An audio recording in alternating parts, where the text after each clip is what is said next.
Hey everybody, Kyle Goth here from GoatFilmReviews.com and the Goat Film Reviews YouTube channel. And I have my first reaction to the new film Alien Romulus. I just saw this in a double screening with Blink twice earlier today. I just got home, and so I wanted to get a chance to get my thoughts out there on this 7th official installment, or 9th if you count the Alien vs. Predator films, which are non-canon, so whatever.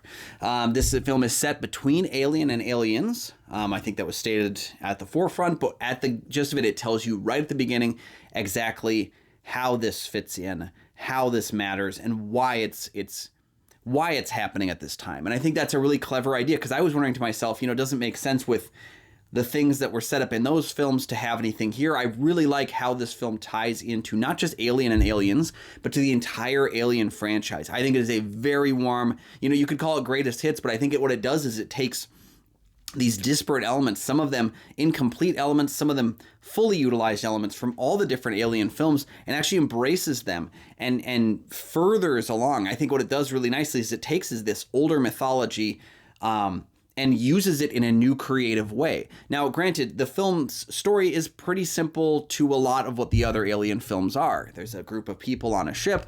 They go someplace and find a face hugger, and like the cycle kind of takes place in that way. So don't look for anything that's going to reinvent the wheel, although the third act of this film does take some pretty creative swings that I was all there for, even if I don't know that they fully hit the mark with it. Biggest fault with the film actually is there's some CGI in the film specifically used to enhance one of the characters that I felt didn't look very good. It kind of looked awful at times. But what's so crazy is that the rest of the film's CG was so good because of the use of practical effects.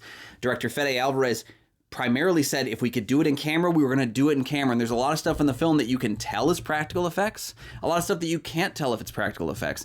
But all the same, it's real, it's tangible, and it's in the room with the characters. And I think that's what works really well with this movie, is that it has that sense of dread. It utilizes it. And what I really loved about it was Fede Alvarez and his co-screenwriter, Rodo Sayagas, I believe it is, who they've written together with, the Evil Dead 2013 film. They did Don't Breathe, and even Rodo directed Don't Breathe too. So they've worked together on a number of projects prior to this film. What they do that's so genius with this is they find new ways to utilize that mythology to create set pieces. There's a sequence involving face huggers in this film that I thought was incredible, because the face hugger has always been one of the things that I find the most disturbing and disgusting of the Alien movies. I think those little crawly face hugger things, I'm not a bug guy, so those things are going to mess with me a little bit. There's some really great uses of the aliens, the xenomorphs, acid blood that gets utilized in a couple sequences in really unique ways.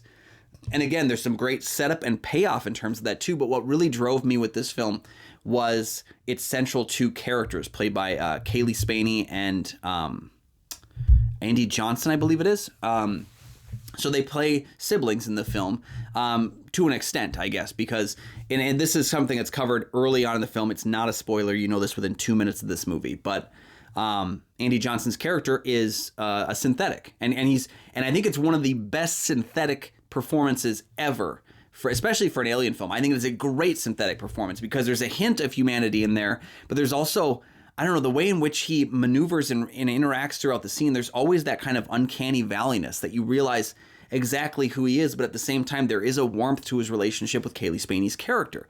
So I was really integrated with that, but the way in which they're utilized, as seen through the lens that she refers to him as her brother, seeing how that sibling familial relationship is tested by what they each go through is incredible. I thought that was so good. Those two characters alone make the price of admission for me, and what they have to go through throughout the film. I also really liked Isabella Merced. The thing is, I think she's a terrific actress. I've been a fan of hers since, I think it was Instant Family. Was that the one she was in? But she also did things like Dora the Explorer, the Dora movie, which, again, I thought was going to be terrible. But what she does really well, she's less of a chameleon in that she doesn't disappear into roles, but she's more of a mimic. She's able to find the tone that the director and the people around her are utilizing for the film, and she's able to match that level of energy and tone. I think she does a great job in this movie. I wish we'd gotten a little bit more to do with her, because she does spend a bulk of the time just kind of on the ship, like not really interacting with the main people in the film, but when she is on the screen, she is magnetic and she's fantastic, and I think she's terrific in this film. Some good performances all throughout, but I think what really stands out for me here is that this movie feels like a jumping off pad for where we could take the Alien franchise next, but also really reminiscent of where we've been before and where we will go in terms of the Aliens, Alien 3, Alien Resurrection pathway. It embraces those elements, but it also does something more with them. It changes it up.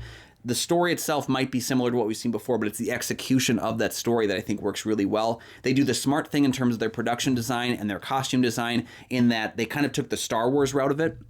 When Star Wars made The Force Awakens, they utilized kind of that visual aesthetic of the 70s Star Wars films instead of trying to jump ahead technologically speaking. That was one of the things that didn't make as much sense in films like Prometheus and Alien Covenant, was that the technology in those films almost felt superior to things that canonically would take place later, like Alien.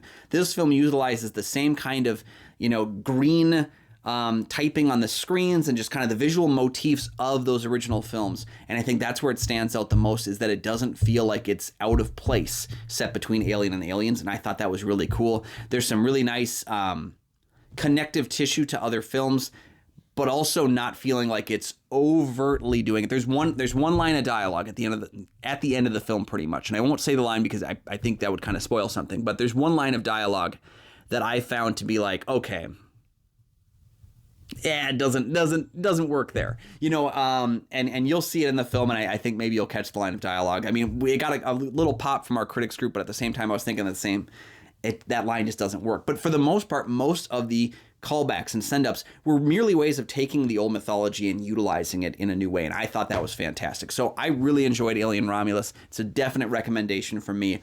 I saw it with my aunt, who actually is not big on horror, and she had a lot of time where she had to kind of look away, but she enjoyed it as well. It's one of those movies that I think utilizes everything that it needs to uplift and move the story forward, and you got to give Fede Alvarez credit for that, because this movie just cruises, and I thought everything in it looked fantastic, with the exception of that one CG muck-up, I'll call it, and a couple of lines of dialogue that maybe weren't as necessary.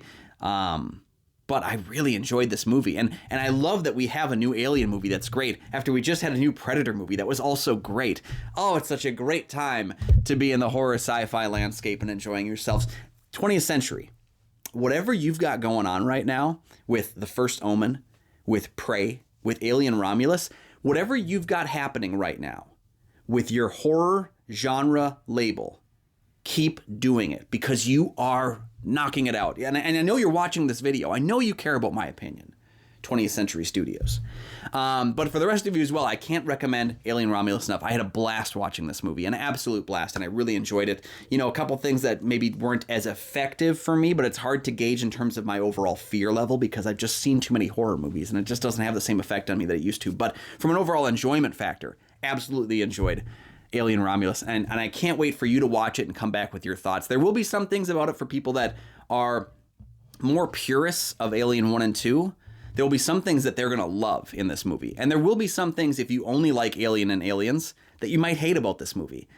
But this is an Alien franchise installment that uplifts everything there. So I would love to hear what you think about the film once you've seen it. Down below in the comment section, let me know. While you're down there, please like and subscribe. There are 2 free things you can do that help support the channel immensely, and you never miss new episodes of the show as they drop. Oh god, my own little alien is here right now. This is Goku, everybody. You can also find goatfilmreviews.com for my many written reviews. You can find Goat Film Reviews on Facebook. You can follow me at Almighty Goatman on Twitter, Instagram, Letterboxd, and Threads. And you can find my show Kyle and Nick on Film that I co-host with Nick Plodchuk from the St. Paul Filmcast. We have new episodes of that show every single week. You can also find a link down below for the Minnesota Film Critics Alliance, of which I am a member. Go ahead and join us down there, and you can check out other film critics' reviews of Alien Romulus, as well as just more stuff from me. Thank you so much for joining me, and we'll see you next time. Say bye-bye, Goku. He sang it.